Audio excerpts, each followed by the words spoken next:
I want to show you how to make my lamb and lentil bobotie. And bobotie is a famous South African dish. It's kind of like classic comfort food. You know when you talk about food being like a giant big hug? Well, that is this. And it's got its roots in Cape Malay cooking. You start off by layering a whole lot of different ingredients into a pan. So it really is a one-pot wonder.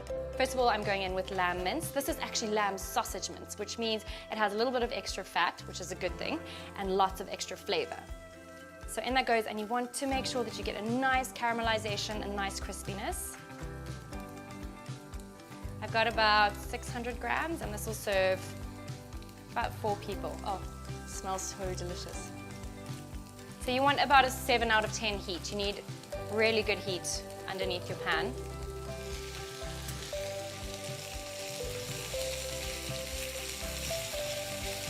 A little tip that you need to remember when you are trying to brown meat is don't stir too often. Let it sit on the base of the pan, let it stick, let it get a little bit caramelized and a little bit crispy almost, and then give it a stir, because that is where all the flavor is going to come from. I'm just going to pop my extractor on for a couple of minutes. So the extractor just takes all the steam from the pan, sucks it into the snazzy filter, and then puts it back into the room, odorless and clean. Okay, see, you've got such good stickiness on the bottom of the pot. It's exactly what you're looking for. Okay, so I'm going to add in my onions. I've got about 1.5 medium onions, just 2 small onions, in they go. And you just want them to soften. And then along with them, 2 cloves of chopped garlic and about 2 heaped teaspoons of grated fresh ginger. So that is obviously just going to add this incredible hit of freshness, which is really, really delicious, and it lifts everything because it's quite an earthy dish, so it's quite heavy in spices. So things like the ginger and the lemon juice that I'll add later just give it a little bit of a lift. Okay, now we can talk about spices. So I'm going in with a couple of bay leaves, which I think are a really underrated ingredient. They don't dazzle you, but you know that they're there.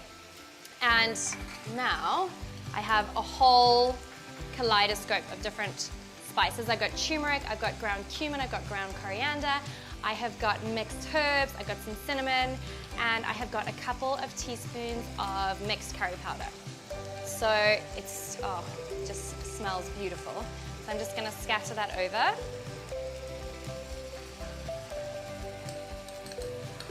And just give it a nice mix. Oh my gosh, it smells amazing.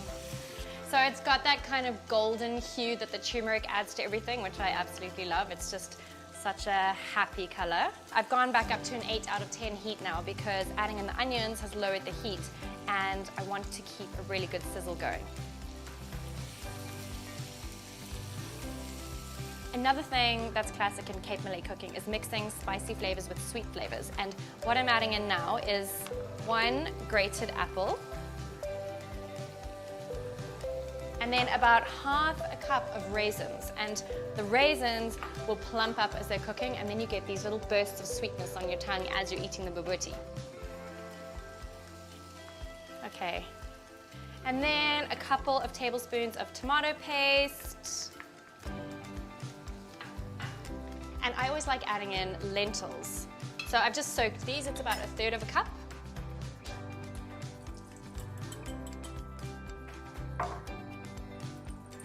So in they go. And it's just another way of bulking up the dish, first of all, but also sneaking extra goodness into my kids because you don't even know that the lentils are there.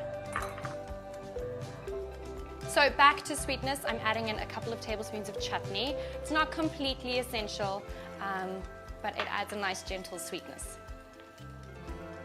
And then a key ingredient in bobotie is soaked bread. So this is my homemade white bread. These are kind of scraggly bits that have been offcuts, and I just soak them in a little bit of milk, and it adds fluffiness to the dish because otherwise it could be quite dense and heavy.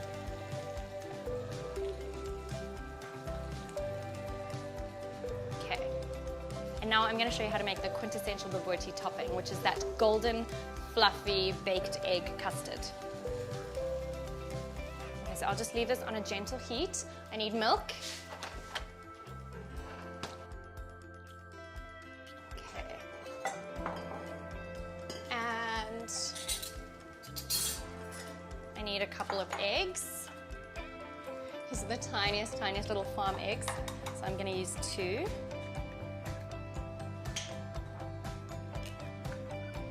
And then you want a good pinch of salt.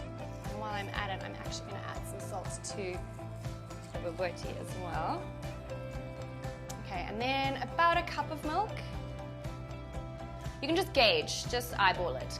So I transferred the bobotie mixture into this dish. Now I'm giving the egg topping a quick whisk, just until it's mixed through. You can see these are farm eggs, it's so beautiful and yellow. And then you pour that straight over the top, and it goes into a 180-degree oven until it's beautiful and golden and fluffy. So it takes about 30 minutes.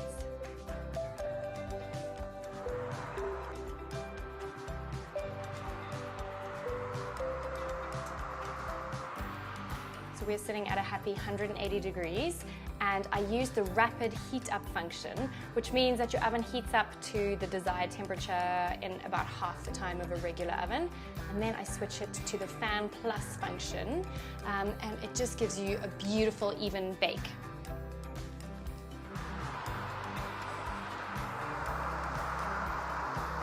Okay, so look where we have ended up. And you can serve this with a simple fresh green salad or some fluffy basmati rice if you like. It doesn't really matter what you do, it's going to taste amazing either way. Please make this soon, it is one of our family favorites. The recipe is on my website, sarahgraham.co.za, and it's also on the Miele South Africa website.